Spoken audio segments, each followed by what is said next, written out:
프랑스 혁명 나갔지, 프랑스 혁명? 이 프랑스 혁명의 직접적인 원인이 뭐였어? 얘가 왜 일어났어, 이 프랑스 혁명이?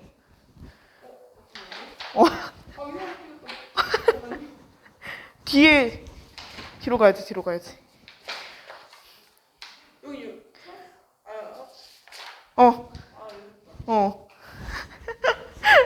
자, 프랑스 혁명. 얘가 왜 일어났어? 전쟁, 왕실 제정위기, 그리고 미국 혁명에 대한 개입 때문에 결국에 이 프랑스 혁명이 일어나게 되지. 그래서 1789년에 무슨 왕이?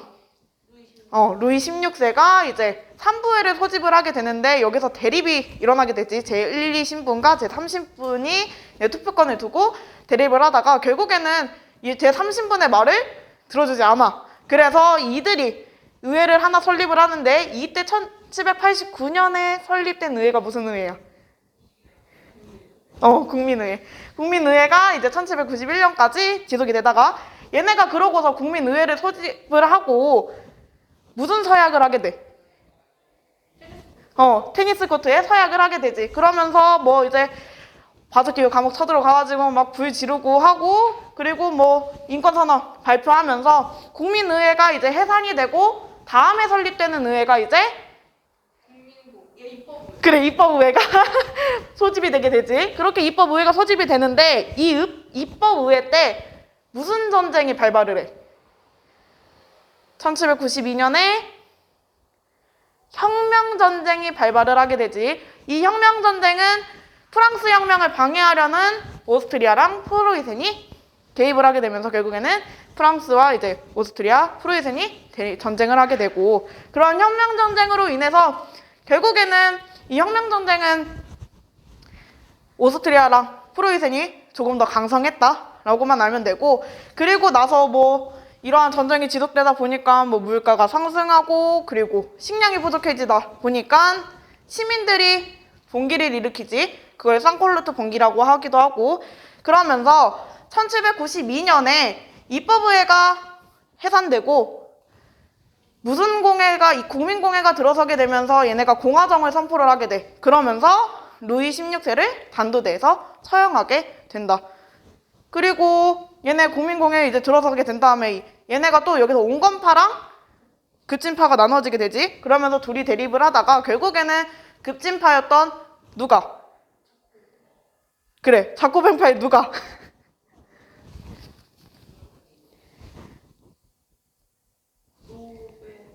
로베스피에르가 이제 공포 정치를 실시를 하다 보니까 결국에는 온건파애들이 이제 테르미드로의 반동을 통해서 이 로베스피에르를 결국에는 실각시키게 되지. 그러면서 다시 이 프랑스 혁명이 결국에는 나폴레옹 시대로 들어서게 되는데 이 나폴레옹이 집권하기 전에 무슨 정부가 수립이 돼?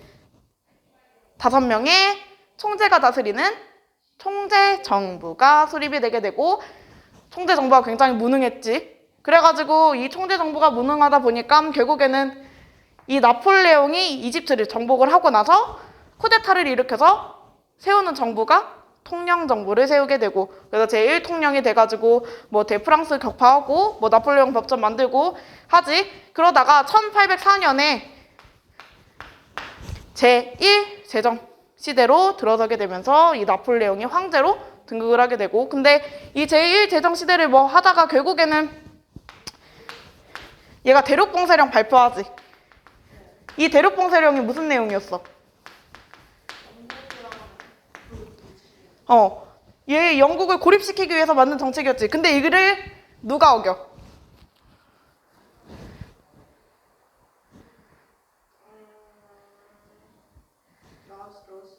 러시아 애들이 어기게 되지. 그러다 보니까 나폴레옹이 여기서 화난 거야. 내가 이렇게 대륙봉쇄령을 해가지고 교역을 하지 말라고 했는데 이 러시아 인원들이 이를 어기다 보니까 결국에는 1812년에 러시아 원정, 즉 모스크바 원정을 떠나게 되지만 결국엔 이것도 실패하게 된다.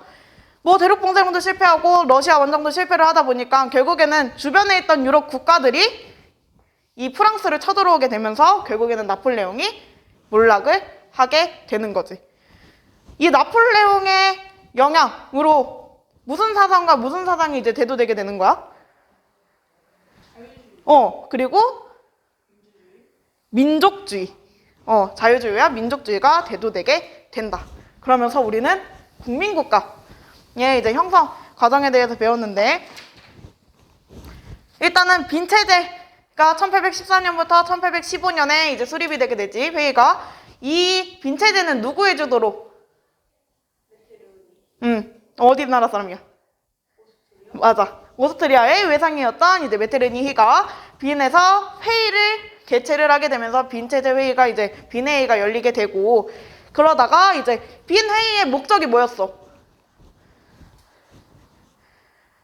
얘네 뭐 유럽 전체 땅을 언제 프랑스 혁명 이전으로 되돌리자라고 합의를 하게 되면서 뭐 자유주의랑 민족주의를 탄압을 하게 되는데, 이 자유주의와 민족주의를 탄압에 앞장섰던 나라들, 뭐 동맹, 무슨 동맹이 있었어?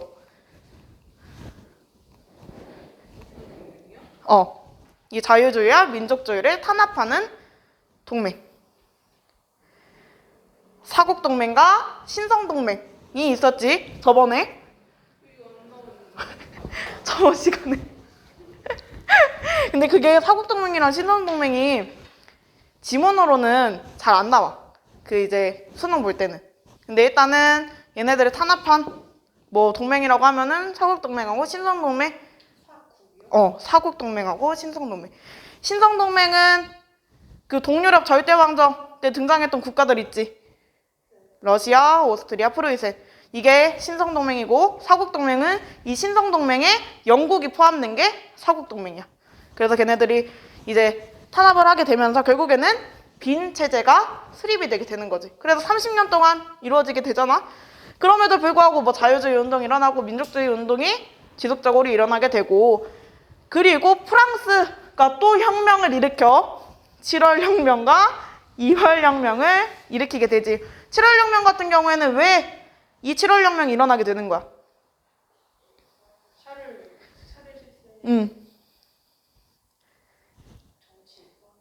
굉장히 보수적이어서. 그래서 결국에는 1830년 7월에 이 프랑스의 7월 혁명이 일어나게 되면서 자유주의 운동을 공기를 일으키게 되고, 결국에는 시가전을 통해서 시민들이 승리를 하게 되면서 샤를 10세는 물러서게 되고, 누가? 루이 필리프가 이제 왕위에 올라가게 된다. 그래서 이 7월 혁명의 영향으로 누가 이제 독립을 하게 되는 거야? 먼저 벨기에가 브뤼셀이라는 곳에서 이제 봉기를 일으키게 되면서 독립을 하게 되는 거고, 이탈리아 같은 경우는 이제 통일운동을 주도를 하게 되는 거지, 마치니까. 자, 그리고 나서 좀 잠잠하다 싶었더니 이 루이 필리프가 너무 무능해. 그래서 이제 18년 뒤인 1848년 2월에 프랑스의 2월 혁명이 또 한 번 일어나게 되는 거지. 그래서 이 2월 혁명에는 시민들이 뭘 요구를 해?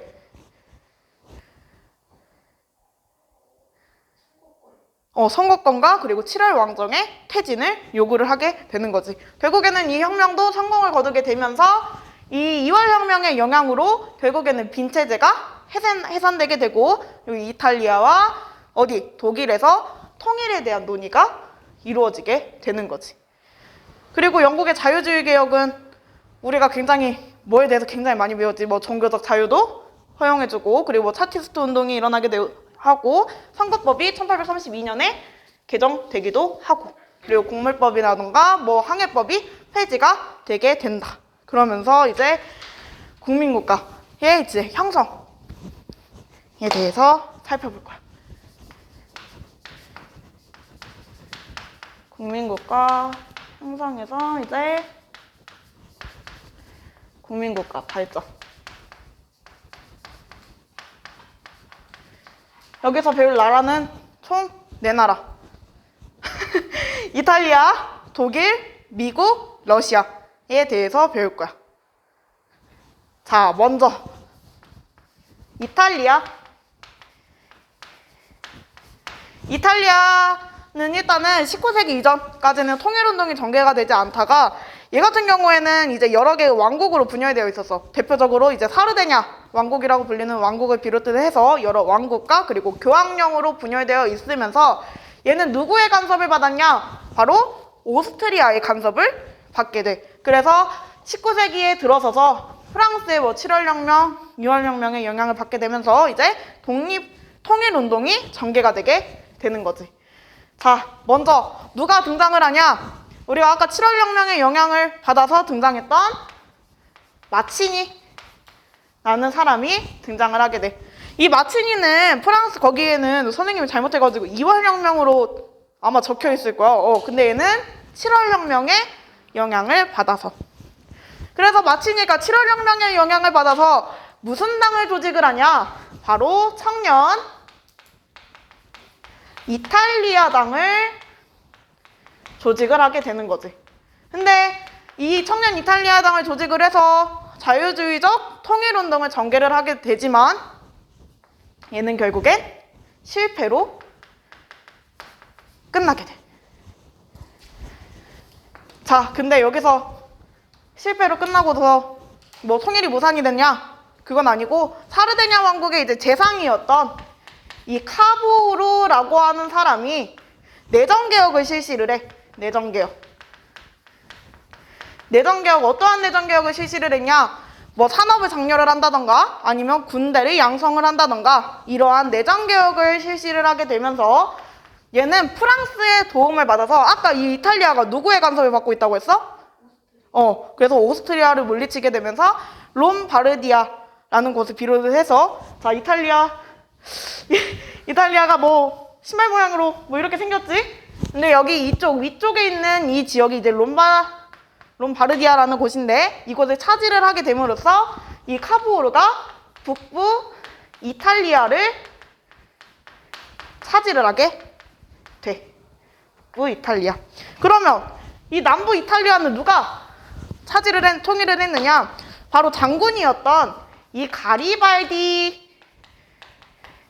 사람이 남부 이탈리아, 뭐 시칠리아나 나폴리 등에 있는 이 남부 이탈리아를 차지를 하게 되면서 이를 사르데냐 왕국의 왕에게 바쳐. 사르데냐 왕에게. 그러면서 이 이탈리아가 1861년에 통일이 되게 되는 거지. 여기서는 이탈리아 같은 경우에는 중요한 건 이름들. 카보르, 그리고 뭐 가리발디, 그리고 마치니. 이러한 사람들이 굉장히 중요하지. 자, 이제 독일. 독일도 얘네랑 이탈리아랑 마찬가지로 굉장히 여러 곳으로 이제 분열되어 있었는데 대표적으로 이제 프로이센 그리고 오스트리아를 비롯해서 여러 연방 국가들로 형성되어 있었어. 그래서 당시에는 통일이 되기 이전까지는 35개의 연방국들과 그리고 4개의 자유시로 이제 이루어져 있었는데 그러면 이 독일의 통일은 누가 주도를 했냐? 바로 프로이센. 프로이센이 이 독일의 통일을 주도를 하게 돼. 이게 프로이센 이름 사람 이름이야? 아니 국가. 국가가 먼저 주도를 하게 되는 거지. 사람 이름이잖아. 자, 일단 이 프로이센이 뭘 실시를 하냐면 1834년에 관세 정책을 실시를 해. 이 관세 정책이라는 건 뭐냐면 독일 내에 있는 상품들이 오갈 때 세금을 붙이지 말자라는 거야. 그러면서 일단은 경제적으로 통합이 이제 주도되게 되는 거지. 그러면서 이제 통일의 움직임이 점점 더 활발하게 이루어지게 되는데 이 프로이센의 재상이었던 누가 등장을 하냐? 비스마르크.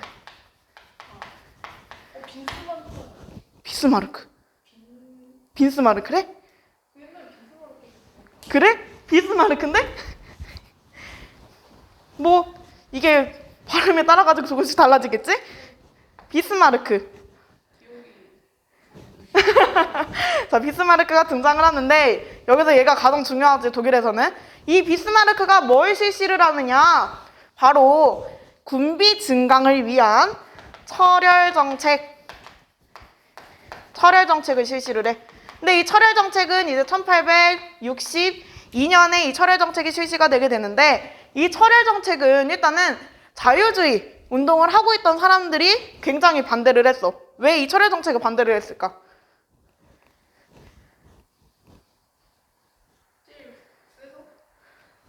무력으로 통일을 하려고 했기 때문에. 자유주의 운동은 약간 이제 뭐 합의나 이러한 것을 통해서 독일을 통일을 하고 싶었지만, 비스마르크 같은 경우에는 이제 그냥 무력으로 통일을 하자라고 했기 때문에 이제 자유주의가 반대를 했어. 근데 그럼에도 불구하고 비스마르크가 힘이 강력했기 때문에 결국에는 무력으로 독일을 이제 통일을 하려고 노력을 하게 되는 거지. 그래서 이러한 철회 정책을 실시를 하게 됨으로써 독일의 이제 통일 운동을 바로 이 프로이센이 주도를 하게 되는 거야. 근데 이렇게 프로이센이 열심히 독일을 통일을 하려고 했더니 또 누가 방해를 하냐? 프랑스랑 오스트리아가 얘네들의 방해를 해. 근데 그러한 오스트리아와 그리고 프랑스의 방해에도 불구하고 결국에는 이 독일은 1871년에 통일을 하게 되는 거지. 얘는 비스마르크는 굉장히 자주 나와. 철회 정책이랑 해가지고. 선생님이 마스크를 잠깐 벗고 숨이 너무 차가지고 자, 그래서 독일은 비스마르크의 철회 정책이 굉장히 중요하다. 자, 이제 미국이 언제 독립을 하지?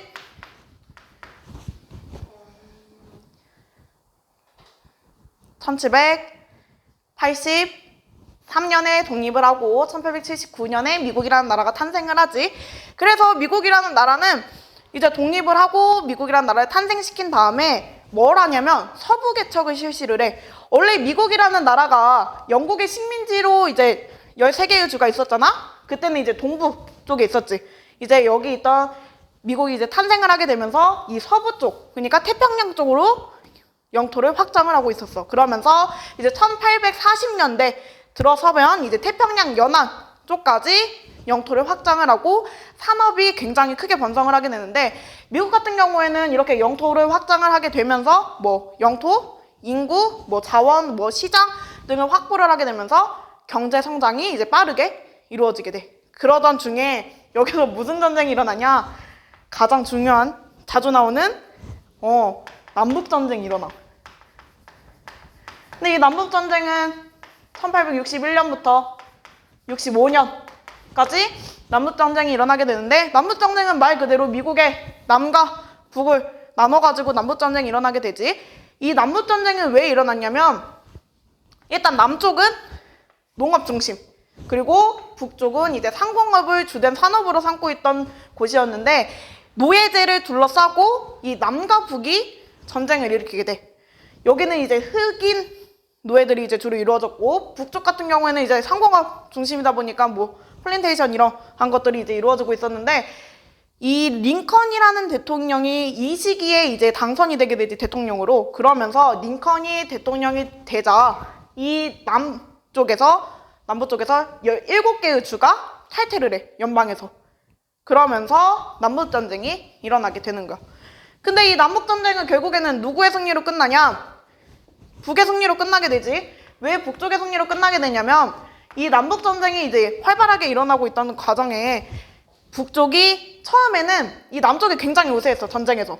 근데 게티즈버그 전투에서 이제 북부가 뭐 군사력과 경제력을 앞세워서 이 게티즈버그 전투에서 승리를 하게 됨으로써 전세가 역전이 되게 되고, 그리고 이 남북전쟁 중에 링컨이 하나를 발표를 하는데, 그 하나가 바로 노예 해방령이야. 이 노예 해방령은 이제 전쟁이 일어나고 있던 이제 63년에 노예 해방령을 이제 발표를 하게 되는데, 이러한 노예 해방령을 링컨이 발표를 하게 됨으로써 언론적 지지를 얻게 되고, 그리고 링컨이 북부와 손을 잡게 됨으로써 결국에는 북쪽의 승리로 끝나게 되는 거지. 자, 이렇게 남북전쟁을 통해서 남과 북을 통합을 했지. 그래서 영토를 굉장히 확보를 하고 국민적으로 이제 통합을 일으키게 된단 말이야. 그러면서 이 미국에서는 어떠한 일들을 이제 시행을 하게 되냐? 1869년에 대륙횡단 철도를 개설을 해. 대륙횡단 철도를 개설. 이러한 대륙횡단 철도를 개설을 하게 됨으로써 이제 영토 통합을 더욱더 진전시키게 되고, 그리고 이 시기가 되면은 유럽인들이 대거 이주를 해와, 이민자들이. 그러면서 뭐 노동력이라던가 아니면 시장이 확보되게 되면서 이제 19세기에 들어서게 되면은 유럽의 여러 강대국들과 어깨를 나란히 할 정도로 굉장히 크게 성장을 하게 되지. 미국 같은 경우에는 남북전쟁이랑 노예해방령이 가장 중요하지. 이탈리아 같은 경우에는 러시아랑 이제 국민국가 발전 문제 해가지고 문제들을 살펴보면은 이렇게 네 국가가 있잖아. 그러면은 자주 나오는 건 미국 남북전쟁 관련해가지고 아니면 독일의 이제 비스마르크가 이제 굉장히 많이 나오지. 자, 이제 러시아 같은 경우에는 얘네 땅덩어리 생각하면 굉장히 넓지. 그래서 뭐 땅도 넓고 군사력도 굉장히 강했는데 여기는 차르가 뭐냐? 황제의 명칭이야. 황제의 명칭. 그래서 이 차르라는 애가 그러니까 황제가 정치적인 권력을 일단은 장악을 하고 있었어. 그리고 대부분의 이제 국민들이 무슨 신분이었냐면 농노라고 하면 이제 봉건제에 등장하는 계층이잖아. 그래서 대부분의 이제 국민들이 농노 신분이었단 말이야. 그런 시기에 이 러시아의 이러한 전제 정치가 너무 강하다 보니까 무슨 운동이 일어나게 되냐? 1825년에 데카브리스트 봉기라고 해가지고 일부 젊은 장교들이 입헌군주제를 지향을 하면서 자유주의적 성격의 데카브리스트 봉기를 일으켜. 근데 이를 누가 진압을 하냐? 거기 니콜라이 1세라고 돼 있지. 근데 니콜라이 1세가 아니라 니콜라이 1세야. 니콜라이 1세가 탄압을 해. 그래서 니콜라이 1세가 이를 탄압을 한 다음에 전제 정치를 더욱더 강화를 하고, 이 니콜라이 1세가 뭘 하냐? 바로 남하 정책을 실시를 하게 되는데, 그 남하 정책으로서 이제 여기 흑해 방면으로 진출을 하게 돼. 흑해 방면으로 진출을 해서 얘네가 어디를 차지를 하려고 했냐? 이 아조프해랑 흑해 사이에 있는 이 땅이 크림반도야. 그래서 이 러시아가 크림반도를 차지를 하기 위해서 남하 정책을 실시를 하는데, 이를 누구랑 부딪히게 되냐? 당시 이제 오스만 제국을 지원하고 있었던 영국, 프랑스, 프로이센 동맹군에게 패배를 당하게 되면서 결국에는 이 크림 전쟁은 실패로 끝나게 돼. 결국에는 이제 남하 정책이 실패로 끝나게 되는 거지. 크림 전쟁 같은 경우에는 이제 1853년부터 56년까지 크림 전쟁이 일어나게 되고, 결국에는 이 크림 전쟁은 실패로 끝나게 된다. 자, 니콜라이 1세 이렇게 크림 전쟁, 그러니까 즉 남하 정책을 실패를 하게 되고, 그 니콜라이 1세의 뒤를 이어서 다음에 어떤 황제가 등극을 하냐? 알렉산드르 2세라고 하는 사람이 즉위를 하게 돼. 근데 이 알렉산드르 2세가 자신이 즉위를 하고 러시아의 상황을 보니까 러시아가 너무 후졌어. 다른 나라들은 뭐 혁명, 시민혁명이라던가 이러한 혁명들이 일어나게 되면서 점차 이제 그리고 이 당시에는 이미 산업혁명이 진행되고 있었지. 그렇다 보니까 알렉산드르 2세가 자신들의 나라를 보고 깨달은 거야. 우리나라는 너무 후졌어. 그러면서 그러한 후진성을 실감을 하고 이제 개혁을 하려고 했는데, 이 알렉산드르 2세가 실시했던 개혁이 뭐냐? 농노 해방령. 이 농노 해방령은 1861년에 실시를 하게 돼.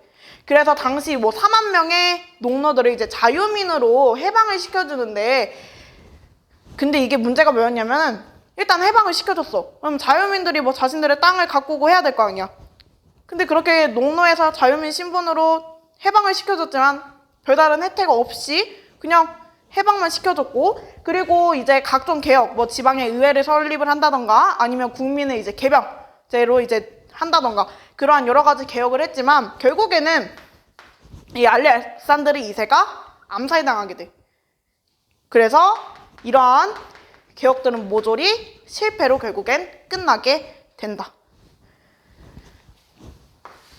그리고 알렉산더 위르 2세가 이제 지나고 나서 여기서 이제 다시 한번 이 지식인들이 이제는 운동을 펼치기 시작하는데, 당시 이제 나로드니키라고 불리던 지식인들과 그리고 학생을 중심으로 해서 무슨 운동이 일어나냐? 바로 브나로드 운동이 일어나게 돼. 이 브나로드 운동은 1873년부터 75년까지 이 브나로드 운동이 일어나게 되는데, 브나로드 운동은 뭐냐면 그냥 한마디로 농민을 계몽하자야. 근데 이 브나로드 운동은 결국에는 어떻게 되냐? 얘도 실패로 끝나. 왜 실패로 끝났을까? 이 브나로드 운동이, 농민을 계몽하는 운동이.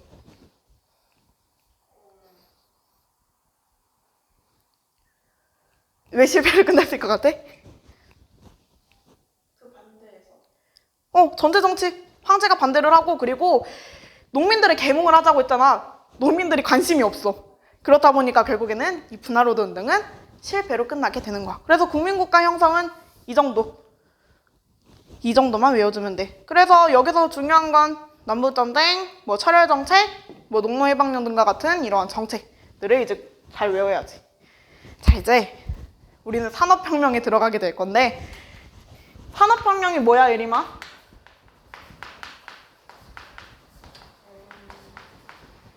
얘는 일단 산업혁명은 언제 발생을 해? 언제 일어날까, 이 산업혁명은? 19세기? 18세기 후반에서 이제 19세기 초에 이제 산업혁명이 쫙 일어나고 뭐 각종 기계가 발명이 되게 되지. 일단은 이 산업혁명의 배경을 잠깐 살펴보면은 15, 16세기에 유럽에서 신학로 개척을 하게 되지. 그러면서 이러한 신학로 개척으로 인해서 상업혁명이라고 일어나. 이 상업혁명으로 인해서 경제가 발전을 하게 되고, 자본을 축적한 당시 상인들이 선대제 그리고 매뉴팩처, 그러니까 공장제 수공업을 통해서 이제 자신들이 더 많은 이익을 얻으려고 했단 말이야. 그러면서 이제 생산 방식이 시장 지향적인 생산 방식으로 확대가 되게 되면서 이게 산업혁명이 18세기 후반에 이제 물질적인 생산이 비약적으로 발전하게 되면서 이 산업혁명이 일어나게 되는 거야. 그러면 이 산업혁명이라는 말은 어디서 나왔냐? 이제 영국의 경제사학자였던 토인비가 이 산업혁명이라는 말을 쓰게 되면서 산업혁명이라는 말이 이제 그때부터 쭉 사용되게 돼. 자, 그러면 이 산업혁명이 가장 먼저 발전했던 곳은 어디일까? 맞아, 영국이야. 왜 이 영국이 가장 먼저 산업혁명이 발전했을까? 우리가 저번 시간에 잠깐 이렇게 스치듯 지나갔지? 왜 얘가 산업혁명이 가장 먼저 발전을 했는지? 식민지가 많아서.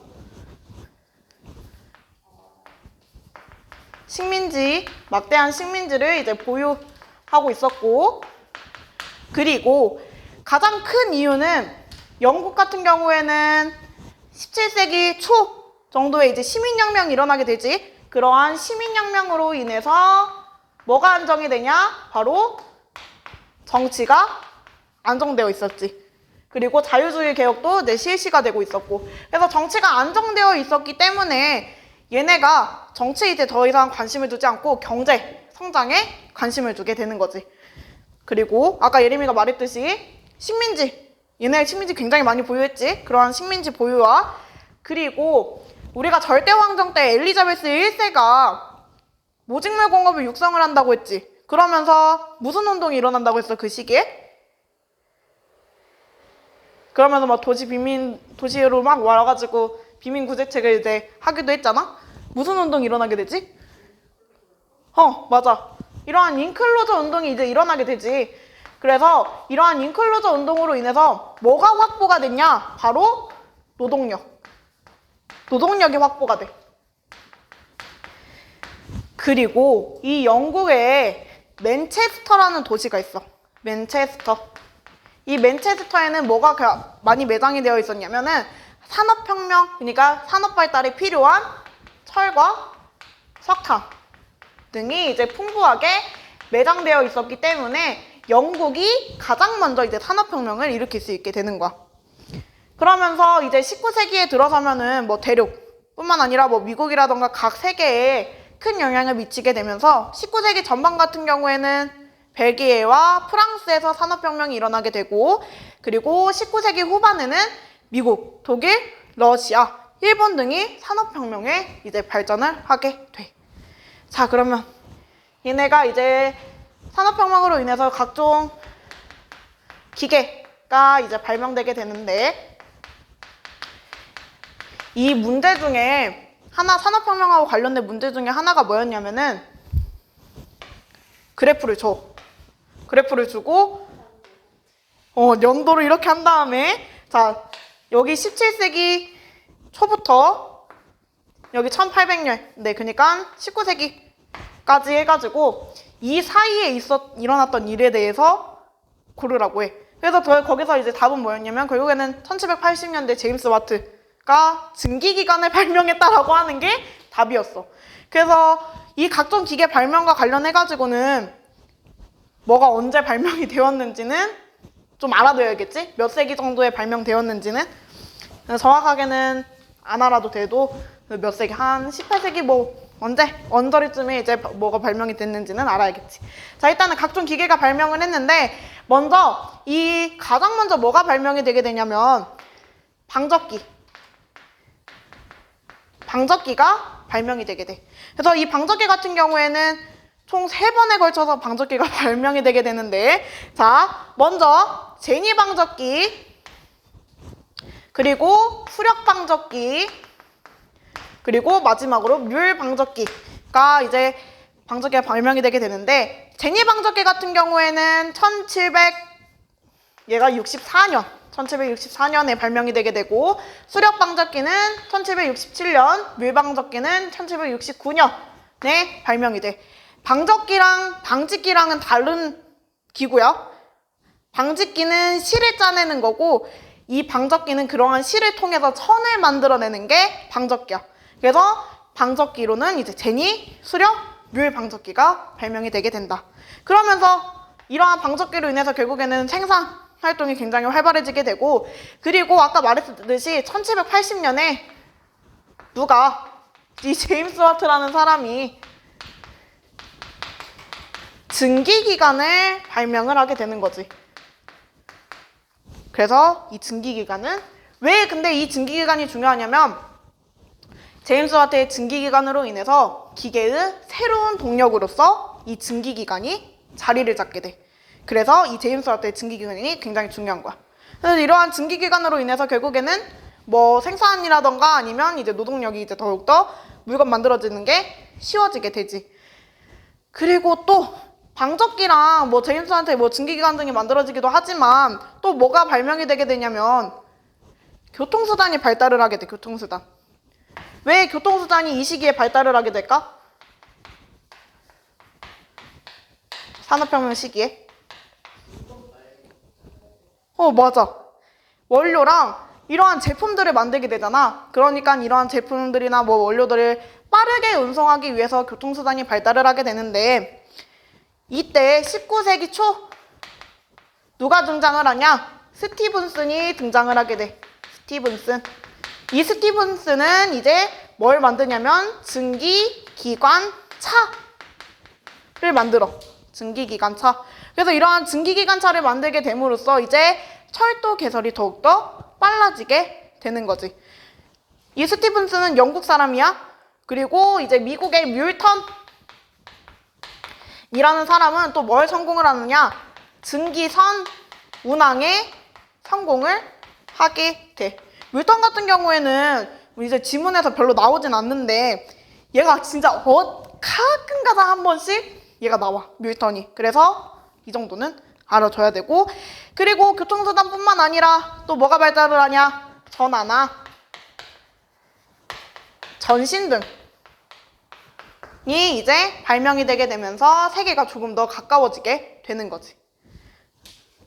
여기서 중요한 거는 제임스 와트, 그리고 증기기관차. 여기 이 영국 같은 경우에는 시험 문제에 자주 나오지는 않고. 방적기 그 이름도 외워야 돼요? 이거 사람. 아니, 이름은 안 외워도 돼. 얘만, 제임스 와트랑 스티븐슨 정도만 알아두면 돼. 그래서 이제 산업혁명의 영향. 이 산업혁명의 영향으로 아주 굉장히 뭐가 많이 바뀌어. 그래서 산업혁명의 이제 영향에 대해서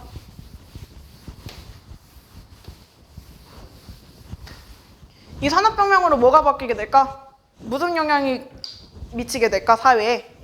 예림이가 생각하기엔.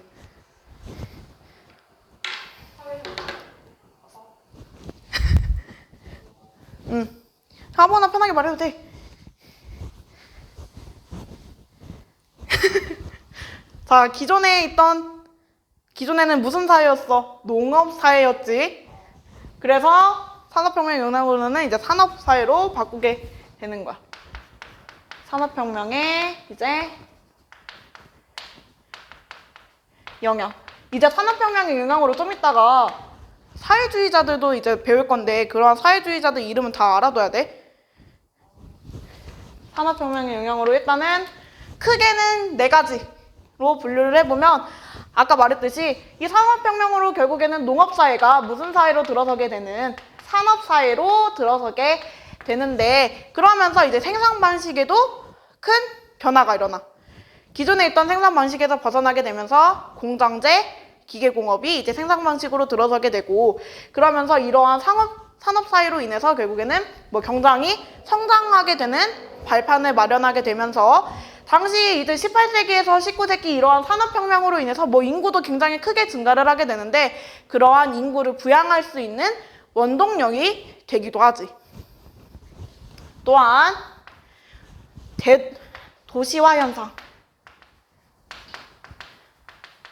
이 산업혁명이 일어나게 되면서 뭐가 많이 지어지게 되냐? 공장이 많이 지어지게 돼. 그래서 공장지대를 중심으로 사람들이 몰리게 되면서 결국에는 대도시가 형성되게 되고 도시화 현상이 일어나게 되는데 근데 이 도시화 현상이 일어나서 좋은 것뿐만 아니라 안 좋은 점이 뭐냐면 사람들이 갑자기 인구로 몰려들다 보니까 뭐 주택이라던가 아니면 뭐 위생시설과 관련된 문제들이 발생을 하게 되면서 이 시기에 전염병들도 굉장히 많이 유행을 하게 돼. 그리고 계급 분화가 촉진되는데 이 계급 분화는 무슨 계급이 분화가 될까? 차장, 그냥 자본가, 그리고 가르트는 노동자가 이제 계급 분화가 촉진되게 되는데 일단은 산업혁명으로 인해서 자본주의가 발달을 하게 되지. 그러한 자본주의가 발달을 하게 되면서 자본가와 노동자 계층이 이제 분화되게 되는데 노동자 계층 같은 경우에는 이제 엄격한 제도 안에서 자본가의 명령에 따라야 됐고 그리고 초기 노동자의 이제 환경을 보면은 굉장히 열악했다고 해. 그래서 막 공장 안에 막 쥐 같은 거 돌아다니고 그러면서 이제 전염병들이 굉장히 활발하게 퍼져지게 되고 그렇게 되다 보니까 자본가 같은 경우에는 지가 돈을 버니까 굉장히 부유해지게 되고 또 당시 노동자 계층은 이제 여성이나 굉장히 어린 막 5살, 6살 되는 어린아이들도 이 노동자 계층에 속해 있기 때문에 이 노동자는 갈수록 어떻게 빈곤해지고 자본가는 부유해지게 되고 자 이러면서 여기서 무슨 운동이 일어나냐 이 운동은 굉장히 시험 문제 잘 나오지 자 이 일부 노동자들이 이러한 실업 그리고 저임금의 원인으로 뭘 삼게 되느냐 기계가 그러한 실업과 저임금의 원인이라고 생각을 해 그러면서 이 일부 노동자 계층에서 기계 파괴 운동이라고 불리는 러다이트 운동을 벌이게 되는 거야 자, 이 러다이트 운동은 언제 일어나냐? 19세기 초 1811년부터 1817년까지 러다이트 운동이 일어나게 되는데 이 러다이트 운동은 주로 어디서 일어나게 되냐면 영국의 중부와 북부에서 이 러다이트 운동이 일어나. 그래서 뭐 공업 지대를 중심으로 해가지고 이 러다이트 운동이 일어나게 되면서 반자본주의 운동이라고도 말하기도 하지. 이러한 러다이트 운동 이후에는 이들이 뭘 하게 되냐면 노동조합을 형성을 하게 돼. 이러한 노동조합을 형성을 하게 되면서 이제 자신들의 뭐 권리라던가 이런 것을 신장하기 위해서 노동조합을 형성하게 되지. 그리고 중요한 자본주의가 발전을 하게 되면서 이러한 자본주의 체제를 비판하는 사상인 무슨 사상? 사회주의 사상. 사회주의 사상이 등장을 하게 돼. 이 사회주의 사상은 인물들이 초기 사회주의와 그리고 후기 사회주의 이제 자들로 나누어지게 되는데, 먼저 초기 사회주의자 같은 경우에는 이제 푸리에, 그리고 생시몽, 이름이 참 독특한 애들이 많아. 그리고 오원. 이러한 사람들은 뭘 제시를 하냐면, 초기 사회주의자 같은 경우에는 누구와 결탁을 하냐? 바로 자본주의자들과 이제 결탁을 하자고 해. 그러면서 이들은 모두 이상사회를 추구를 하는 거지. 초기 사회주의자. 지문에서도 이렇게 나와. 뭐라고 하냐면, 이렇게 이게 16번이나 17번 문제에 나왔던 게, 이 생시문과 오원의 주장들을 펼치게 되면서 뭐 당시 시대적 배경으로는 뭐가 있었냐라고 하면서 이러한 것들이 나와. 그래서 실제로 오원 같은 경우에는 자신을 따르는 사람들하고 함께 도시를 하나 건설을 해. 자기만의 이상사회를. 결국에는 그거는 이제 없어지긴 하지만 주로 나오는 건 이 생시몽하고 오원하고 푸리에. 그래서 사상가들 이름은 다 여기서 알아둬야 돼. 자, 그리고 후기에는 누가 있냐? 가장 사회주의자 하면 떠오르는 사상가. 맞아. 마르크스와 그리고 엥겔스라고 하는 사람이 등장을 하게 되면서, 이 마르크스와 엥겔스는 뭘 주장을 하냐? 노동자들의 투쟁을 강조하고, 그리고 자본주의가 쇠퇴를 하게 되면 그 다음으로는 사회주의로 이행하게 될 것이다 라고 주장을 하면서, 이러한 것을 이제 과학적으로 입증하기 위해서 많은 노력을 펼치게 되지. 여기까지가 산업혁명. 우리는 이제 또 뭐에 대해서 들어갈 거냐? 제국주의. 자, 이제 제국주의와 두 차례 세계대전.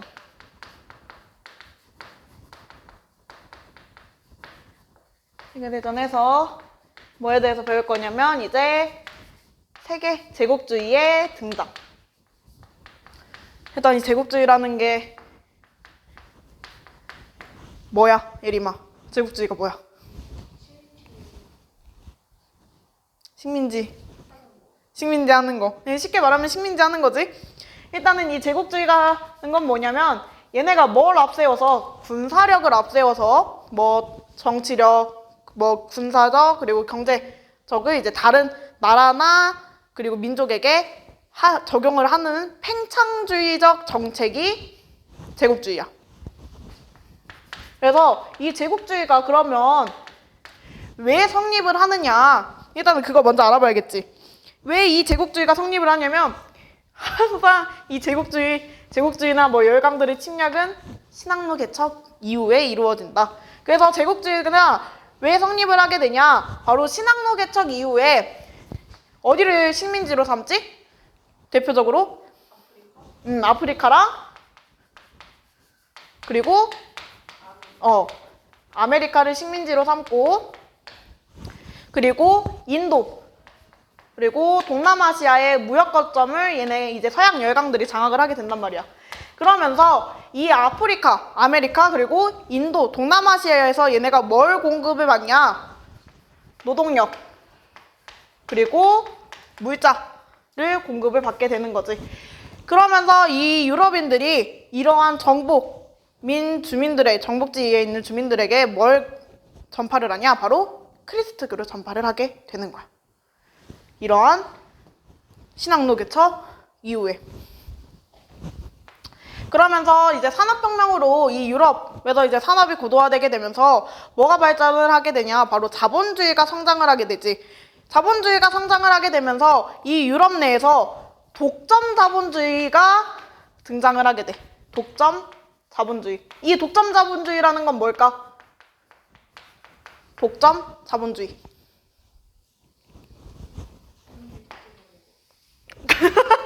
맞아! 맞아. 자본주의를 독점을 하는 거. 누가 자본주의를 독점을 하느냐? 소수의 거대한 기업들이 시장을 독점을 하는 게 바로 독점 자본주의야. 그래서 독점 자본주의가 등장을 하게 되면서 이 유럽 서양 열강, 쉽게 말하면 이 서양 애들이 뭐를 원했냐면은 새로운 시장과 그리고 해외 식민지를 필요로 했어. 왜 이 새로운 시장과 해외 식민지를 이 서양 열강들이 필요로 했을까?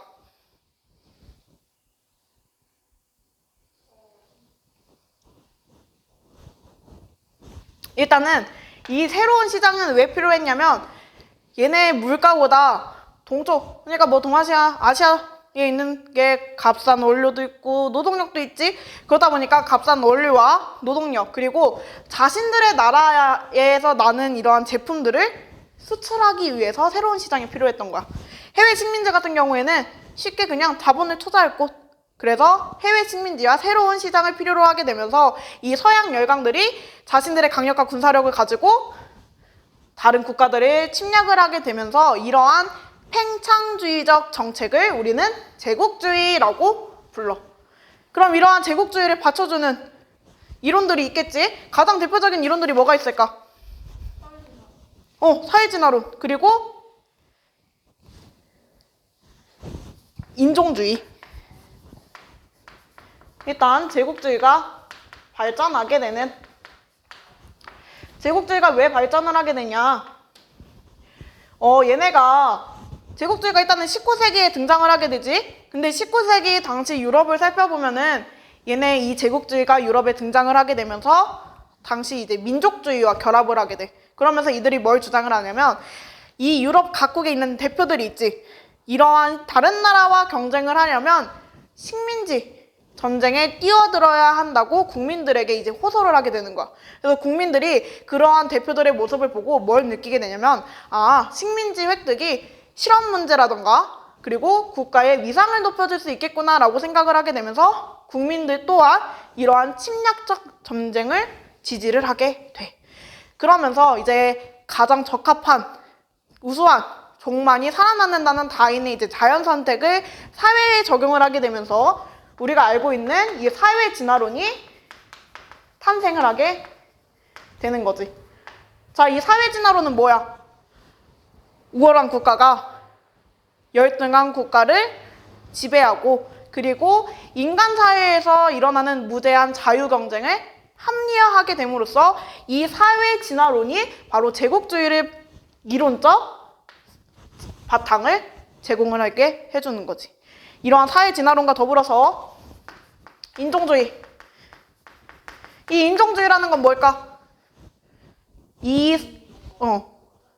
어떤 인종이 우월할까? 맞아. 이 인종주의는 백인은 우월하고 황인종과 흑인종은 미개하다라고 하면서 이제 인종적 우월, 열등감을 이제 형성을 하게 되고 그러면서 유럽 국가가 비유럽 국가를 지배하는 것은 정당하다라고 이론적 이제 받침을 해주게 되는 거야. 그러면 이들이 또 뭘 들게 되냐면 이러한 인종주의를 내세우게 되면서 크리스트교나 유럽 문명을 전파하는 것은 백인들의 신성한 의무이자 봉사라고 미화를 하는 거지. 그럼 이러한 사회진화론과 인종주의 때문에 19세기에는 이제 각 나라들이 제국주의로 들어서게 되면서 더욱더 이 식민지를 확보하기 위해서 노력을 하게 되고 그리고 19세기 한 후반 중엽부터 이제 후반에는 어떤 나라들이 참여를 하게 되냐면 미국, 러시아, 일본. 미국 같은 경우에는 남북전쟁이 끝나고 나서 이 제국주의 반열에 들어서게 되는 거고 이제 러시아랑 일본 같은 경우에는 이제 19세기 후반 정도에 이 제국주의 반열에 들어서게 돼. 그러면서 이 제국주의가 더욱더 치열해지게 되는 거야. 또한 제국주의가 치열해지게 되면서 이렇게 되면서 아까 민족주의랑 결합을 한다고 했지. 근데 이 시기에 뭐가 등장을 하냐? 배타적 민족주의가 등장을 하게 돼. 그래서 배타적 민족주의와 이제 결합을 하게 되면서 국제적 대립이 더욱더 심화가 되게 되고 이러한 제국주의는 아시아, 아프리카를 침략을 하게 되면서 이제 그 세계의 변화를 일으키게 되는 거지. 그러면서 이제 열강의 식민지 분할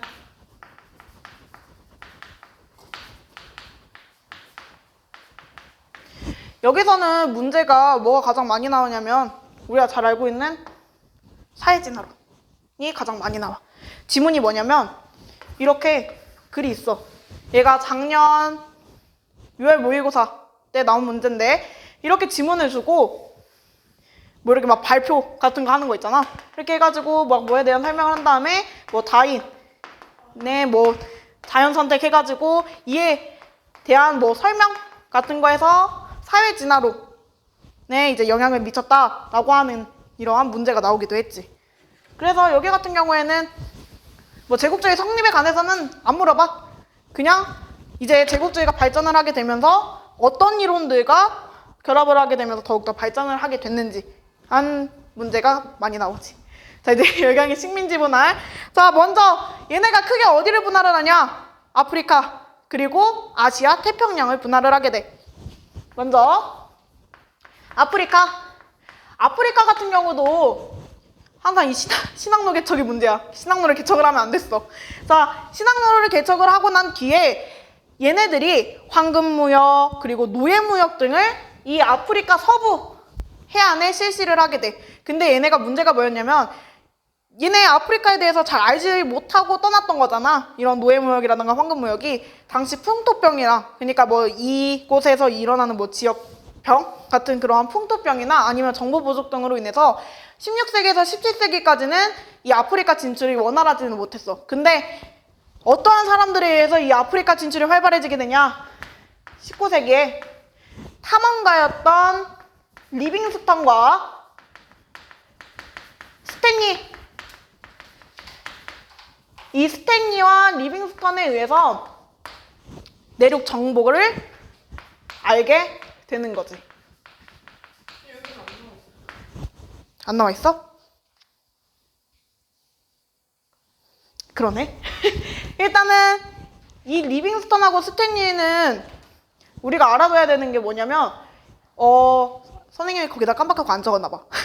리빙스턴하고 스탠리가 이제 관련된 질문이 이 아프리카 분할에 대해서 설명을 할 때 뭐 영국이라던가 프랑스 그리고 신흥 자본주의 국가들이 등장을 한단 말이야. 근데 이러한 열강들이 진출할 수 있었던 계기? 라고 물어보는 게 이제 리빙스턴과 스탠리가 내륙 정보를 이제 알게 되면서 더욱더 활발해지게 되지. 그러면 리빙스턴과 스탠리가 어떠한 정보들을 알려줬냐? 이 아프리카에 뭐가 많다? 지하 자원이 많다. 그리고 시장 잠재력이라는 게 있었기 때문에 이를 통해서 여러 열강들이 아프리카로 들어서게 되는 거야. 그러면서 이제 열강의 침략. 크게는 이제 영국, 그리고 프랑스, 그리고 신흥 자본주의 국가.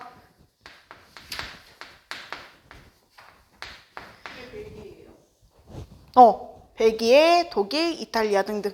근데 이제 크게는 이제 이 신흥 자본주의 국가라고 하면은 벨기에 문제가 나오긴 하지. 자, 영국 같은 경우에는 일단은 얘가 어디를 장악을 하냐? 이집트를 보호국으로 삼아.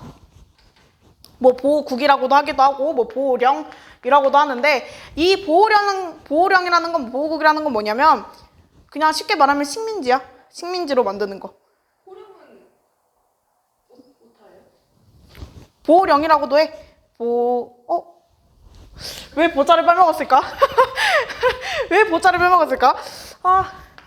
선생님이 급하게 한 일 급하게 만드니라고 까먹었나 봐. 그래서 깜짝 놀랐네. 보호국이라고도 하기도 하고 보호령이라고 하는데 이 보호국이라는 거 그냥 말 쉽게 식민지야. 그러니까 토착의 우두머리랑 이제 협조를 해서 이제 영국 아래에 들게 하는 건데 이게 국제법상에서도 식민지로 들어가기 때문에 이제 나라의 지위는 인정받지 못한다라고 알면 돼. 그래서 이집트를 보호국으로 삼고 얘네가 뭘 차지를 하냐? 수에즈 운하를 이제 차지를 하게 되는 거지. 수에즈 운하를 차지를 하고 그리고 영국은 또 어디를 하냐면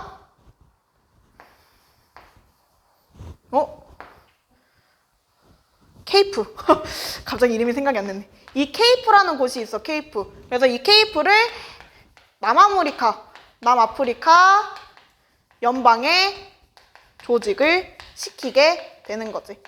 이 영국은 우리가 알고 있듯이 종단 정책을 펼쳐, 횡단 정책을 펼쳐.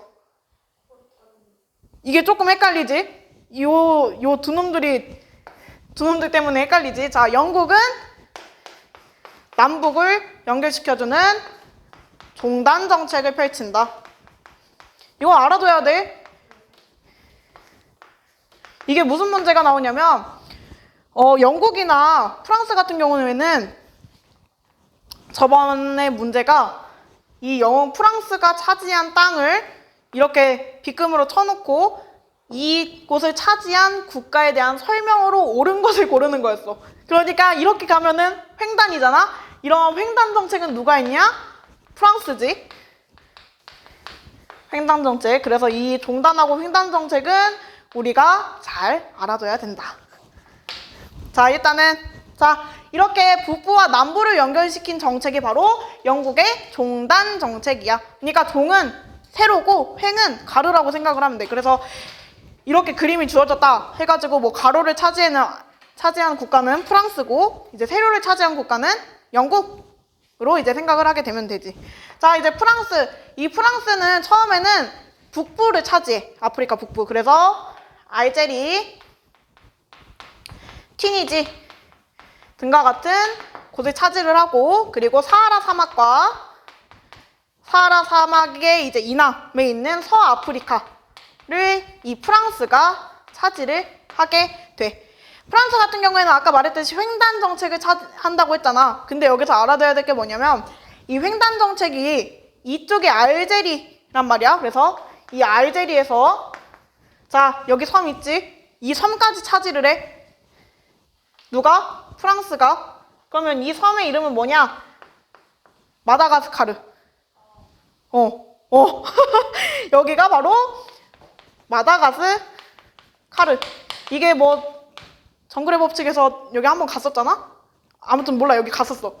여기 이 알제리에서 마다가스카르까지 차지를 한 나라는 바로 프랑스. 그래서 이 횡단하고 종단 정책은 우리가 꼭 알아둬야 되지. 자, 이제 신흥 자본주의 국가. 자, 이렇게 영국과 프랑스가 아프리카를 이제 분할을 하게 되고 신흥 자본주의 국가로 누가 성장을 하냐면 벨기에, 이탈리아,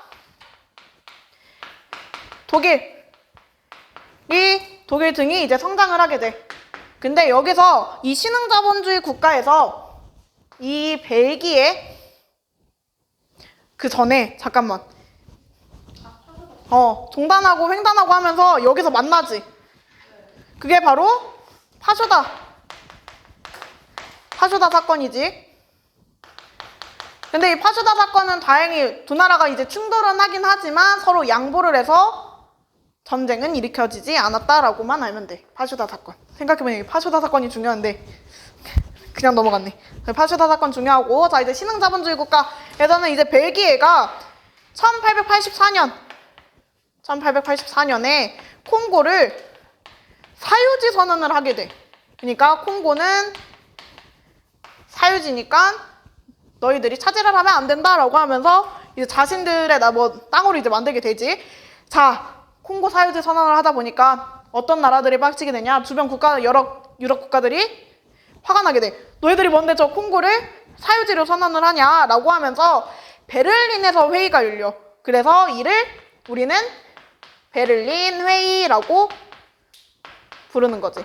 이 베를린 회의에서 얘네들이 뭘 결정을 했냐면 유럽이 이제 아프리카에 분할하는 것에 대한 그러한 정책을 이 베를린 회의에서 정하게 되면서 결국에는 아프리카 분할이 공식화되게 되는. 그래서 열강들의 침탈이 더욱더 심해지게 되고 우리가 후에 배울 이 아프리카에서 일어나는 모든 운동들이 이 때문에 일어나게 된다. 자, 그래서 이 열강의 식민지 분할이라서 아프리카는 제1차 세계대전이 언제 일어나지, 예림아?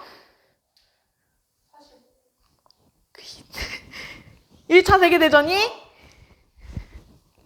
1900 몇 년?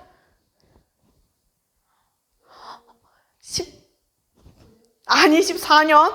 자, 제1차 세계대전은 14년에서 18년까지 4년 동안 이루어지게 되는데 1차 세계대전 전까지 아프리카에서 남아있는 독립국은 총 몇 개였을까? 1차 세계대전 전까지. 1차 세계대전 전까지 이 아프리카에서 독립국을 유지하고 있었던 곳은 총 몇 개가 있을까?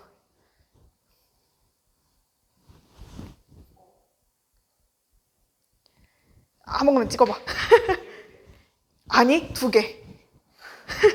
자, 어떤 나라들이 유지를 하고 있었냐? 에티오피아, 나이베리아.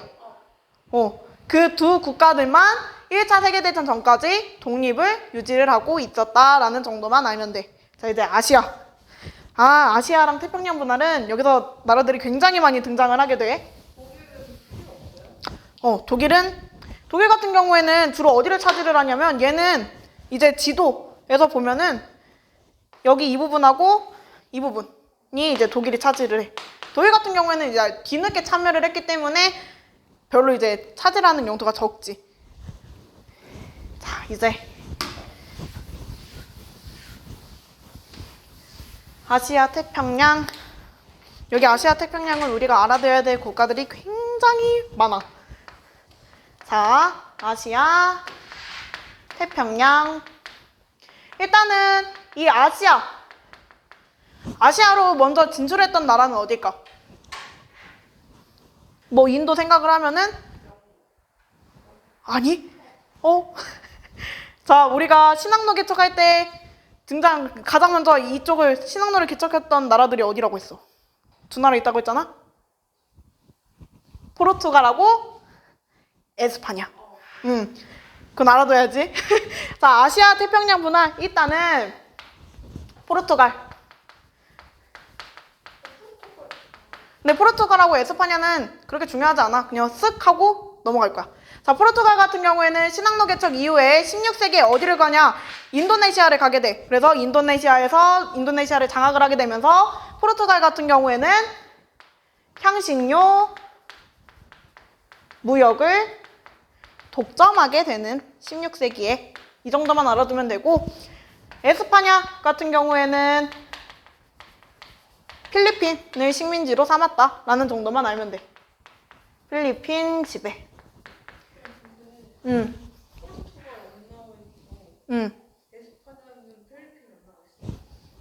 얘네는 그냥 스쳐 지나가기만 하면 돼.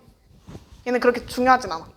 왜냐면 앞에 잠깐 다른 나라들, 그러니까 에스파냐 같은 경우 필리핀 지배는 나중에 이제 미국이 에스파냐랑 전쟁을 하면서 이 필리핀을 차지를 하기 때문에 얘를 이제 잠깐 넣은 거고, 포르투갈 같은 경우에는 이 향신료 무역을 누구에게 이제 나중에 뺏기게 되냐? 네덜란드에게 뺏기게 돼. 그러면서 우리가 그 시민혁명에 관해서 배울 때 항해법에 대해서 설명을 할 때 17세기에 항해, 그러니까 바다에서 가장 셌던 게 네덜란드라고 했지. 그 네덜란드가 바로 포르투갈부터 이 향신료 무역을 뺏었기 때문에 가장 강성했던 거야. 그래서 얘네의 흐름은 이렇게 이어지는 걸로. 그래서 포르투갈하고 에스파냐는 그냥 이 정도만 알아두면 돼. 자, 이제 영국. 영국은 땅을 너무 많이 차지해. 자, 일단은 이 영국은 어디를 먼저 차지를 하냐? 얘는 동인도 회사를 앞세워서 인도의 무역을 독점을 하게 돼. 인도 무역 독점. 그러다가 18세기에 전투를 하나 하게 되는데, 이게 누구랑 전투를 벌이게 되냐? 프랑스랑 플라시 전투라고 해서 1757년에 이제 일어나게 되는데, 이 플라시 전투는 일단 처음에는 영국하고 벵골 국가 간에 이제 싸우는 전투였어. 근데 이 그 벵골 군대 안에 프랑스 군이 이제 조금 참여를 했던 거지. 근데 결국에는 이 프랑스 군, 그러니까 벵골하고 프랑스 연합군이 결국엔 영국의 돈을 받게 되면서 장군들이 뒤통수를 치게 되고 결국에는 영국의 승리로 끝나게 돼. 그래서 18세기에 그렇게 플라시 전투 이후에 얘네 영국이 또 어디를 차지를 하게 됐냐면 인도 지배를 더욱더 강화를 하게 되는, 플라시 전투 이후에 인도 지배를 강화를 하고, 그리고 19세기에는 이 인도를 직접 지배를 하게 된다. 직접 지배. 또한 얘네가 또 어디랑 전투를 벌이냐? 미얀마랑 전쟁을 벌이게 되면서 당연히 누구의 승리로 끝났을까? 영국의 승리로 끝나게 되고 이 미얀마가 인도에 병합되게 돼. 또한 이 인도가 말레이 반도와 그리고 보르네오 섬이라고 있어. 보르네오. 이 보르네오의 북부를 점령을 하게 되면서 말레이 연방을 수립을 하게 되는데 이 연방이 언제 성립이 됐는지는 알아둬야 돼. 말레이 연방 그리고 뭐 프랑스 뭐 이렇게 해가지고 엄청 나와. 그래서 일단은 말레이 연방을 1895년에 수립을 하게 되고 그리고 네팔하고 아프가니스탄 이 아프가니스탄은 좀 이따가 나오는 러시아랑 관련돼가지고 우리가 한 번 더 설명할 거야. 아프가니스탄까지 이제 차지를 하게 된다. 얘네는 참 너무 많이 차지해가지고 너무 힘들어. 자, 이제 프랑스가 중요한 거 까먹었네. 영국이 또 어디 나라를 처음 침략하지? 청나라. 아편 전쟁 일어나잖아. 그 청나라 까먹을 뻔했네. 자, 이 청나라를 18세기에 이제 무역을 하게 되면서 아편으로 인해서 결국은 아편 전쟁이 일어나게 되지. 그래서 이 청을 강제 개항시킨 다음에 어떻게 침략하게 되는. 그래서 이 프랑스도 청나라에 먼저 끼어들게 되는데 얘네들이 항상 대립을 하게 되지. 라이벌 의식이 가져가지고. 그래서 이 프랑스도 그러니까 청일 처음에는 얘네도 유럽의 여러 나라들도 청나라와 이제 뭐 무역을 하고 싶어 했지만 당시 이제 청나라가 우리가 명나라가 할 때 뭐 해금 정책이라고 해가지고 국교를 이제 안 하잖아. 그래서 그런 것 때문에 이제 국교를 못 했었는데 영국이 이렇게 개항을 해가지고 침략을 하니까 프랑스가 저걸 보고 우리나라도 침략을 해야겠네 라고 해가지고 이 프랑스 또한 청을 식민지로 삼기 위해서 이제 침략을 하게 돼. 청나라를 삼기 위해 침략하게 되고 그리고 프랑스는 이 플라시 전투 이후에 어디를 점령을 하냐? 베트남을 점령을 해. 그 이후에 이제 캄보디아와 라오스를 점령을 하게 되면서 이제 프랑스령 인도 차이나 연방을 수립하게 되는 거지. 프랑스령 인도 차이나 연방. 이 인도 차이나 연방 같은 경우에는 1887년에 일어나게 돼. 그래서 이게 가끔 가다가 한 번씩 나오더라고. 연방 수립을 했던 과정이. 자, 그리고 네덜란드. 이 네덜란드도 땅을 아주 굉장히 많이 차지를 하게 돼. 이 네덜란드 같은 경우에도 이 영국과 마찬가지로 동인도 회사를 앞세워. 동인도 회사를 앞세워서 어디로 진출을 하느냐? 얘는 인도네시아를 장악을 하게 되는 거야. 인도네시아를 장악을 해서 아까 포르투갈이 인도네시아 가가지고 향신료 무역 독점했다고 했지. 그래서 포르투갈을 이제 쫓아내고 이 자신들이 저 향신료 무역을 독점을 하게 되는 거야. 네덜란드가. 그래서 이 동인도 같은 동인도 회사로 납세여서 언제쯤 가냐면 여기는 이제 17세기 정도에 이제 인도네시아를 침략을 하고 향신료 무역을 독점을 하게 되면서 항해 바다에서 가장 강력한 국가로 네덜란드가 성장을 하게 되는 거지. 그리고 18세기에는 자와섬을 점령을 하고 그리고 이 네덜란드가 인도네시아를 침략을 하고 나서 여기서 뭘 하게 되냐면 플랜테이션 농장을 실시를 하게 되면서 막대한 이익을 벌어들이기도 하지. 네덜란드가 또 수마트라랑 아까 이 영국이 보르네오 북부를 차지를 했다고 했지. 그러한 북부를 뺀 나머지 보르네오의 이제 나머지 부분을 이 네덜란드가 차지를 하게 되면서 결국에는 네덜란드령 동인도를 건설을 하게 돼. 이 건설은 1904년에. 그래서 아시아 태평양은 굉장히 나라도 많이 나오고 침략도 많이 당하고 너무 복잡해. 자, 네덜란드하고 미국.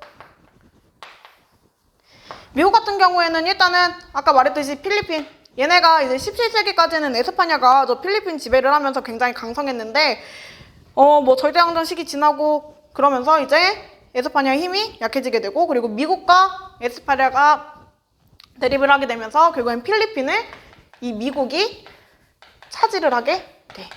그리고 여기서 승리를 하고 나서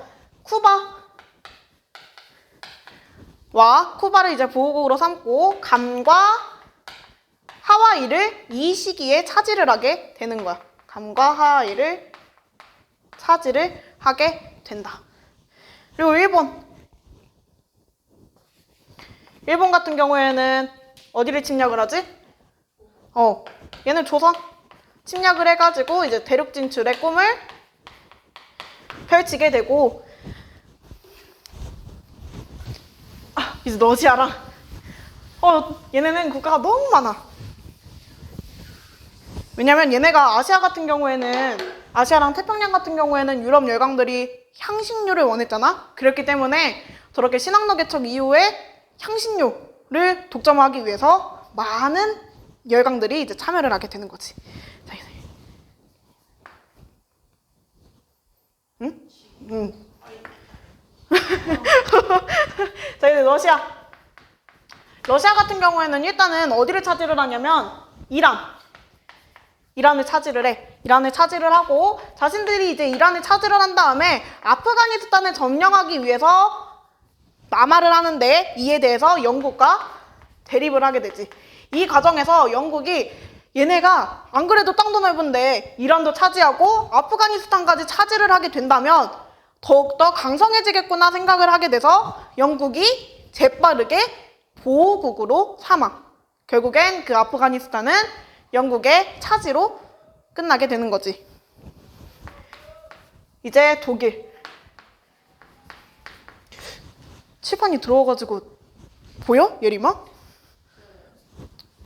저걸로 써야겠다 이제. 독일. 자, 이제 독일 같은 경우에는 얘는 이제 태평양 섬들을 이제 차지를 하게 되는데, 일단은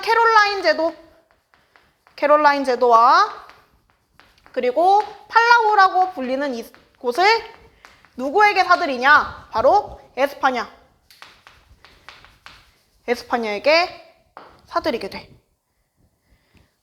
그리고 영국이 하나 더 빠졌는데, 영국이 또 어디까지 점령을 하게 되냐면, 이 영국이라는 국가가 오스트레일리아랑 뉴질랜드를 자치령으로 삼아. 그래서 이 영국이랑 오스트레일리아랑 엄청 떨어져 있잖아. 그래서 죄수의 유배지로 이 오스트레일리아와 뉴질랜드를 점령을 하게 되면서 모든 죄수들을 다 이곳으로 보내. 절대 탈출하지 못하게. 그렇게 해서 영국은 저 정도. 이게 저번에 한번 독일과 관련돼가지고 나온 거고, 아시아 태평양 같은 경우에는 자주 나오는 건 여기 이렇게 프랑스령 뭐 인도차이나라던가 아니면 말레이 연방이라던가 이 연방들이 수립된 시기가 이제 좀 자주 나오긴 하지. 자, 이제 마지막. 자, 이제 끝났어. 이제 청의 세태에 대해서 우리가 들어갈 거야. 자, 청나라가 언제부터 세태를 하기 시작하지, 예림아? 맞아. 18세기 후반부터 이제 청나라가 세태를 하기 시작하지. 자, 이 청이 세태를 했던 이유. 청의 세태. 청나라가 왜 세태를 하게 돼? 대내적으로 이제 일단은 굉장히 불안했지. 18세기 후반에 누가 죽고 나서 마지막 전성기 왕이 누구야? 청나라. 걸령제가 죽고 나서 뭐 백년구의 난이라던가 이러한 것들이 이제 일어나게 되지. 그래서 일단은 대내적으로 이 18세기 후반이 굉장히 혼란스러운 시기였어. 그래서 먼저 내부를 보면은 일단은 인구가 증가를 하게 되면서 뭐가 부족해지냐? 농경지가 부족하고, 그리고 일단 막강한 황제의 권력이 없으니 누가 난리를 피우냐? 관리들. 이 관리들이 부정부패를 저지르게 되면서 사회가 어떻게 될까? 사회가 굉장히 혼란하지. 이렇게 사회도 혼란하고, 근데 이렇게 사회가 혼란스러운 가운데 농민봉기가 또 일어나게 돼. 근데 이러한 농민봉기를 진압하는 과정에서 뭐가 많이 소모가 되냐면 바로 재정이 소모가 되게 되고, 이러한 재정 소모로 인해서 결국에는 국력이 약화되게 된다. 대외적으로 아까 영국이 일단은 이 청나라 들어와가지고 강제로 개항시켰다고 했지. 그래서 이 18세기 후반에 이 서양 열강들이 뭘 하냐면 바로 통상 압력을 넣어. 나라를 개항을 해라 라고 하면서. 그래서 이 청나라와 이제 다른 이제 유럽 열강들이 이제 무역을 맺게 되는데, 이제 그 과정을 잠깐 살펴보면은 일단은 서양 열강 같은 경우에는 청나라와 자유로운 무역을 원했고, 청 같은 경우에는 정통적인 중화 질서인 조공 관계로서 이제 유지를 하고자 원했어. 가장 먼저 청나라와 그러니까 무역을 했던 나라는 어디냐? 바로 영국과 청나라지.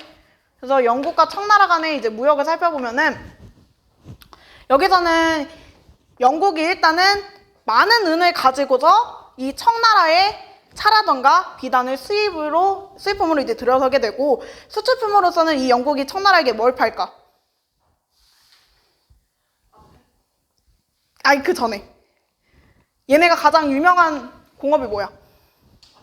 면직물. 그래서 면직물을 수출품으로 삼는데, 얘네가 뭐 비단이 있는데 굳이 면직물을 쓸 필요가 없잖아. 그래서 이러한 면직물에 이 청나라에서 수요가 적었기 때문에 이 영국의 재정이 조금씩 악화되기 시작해.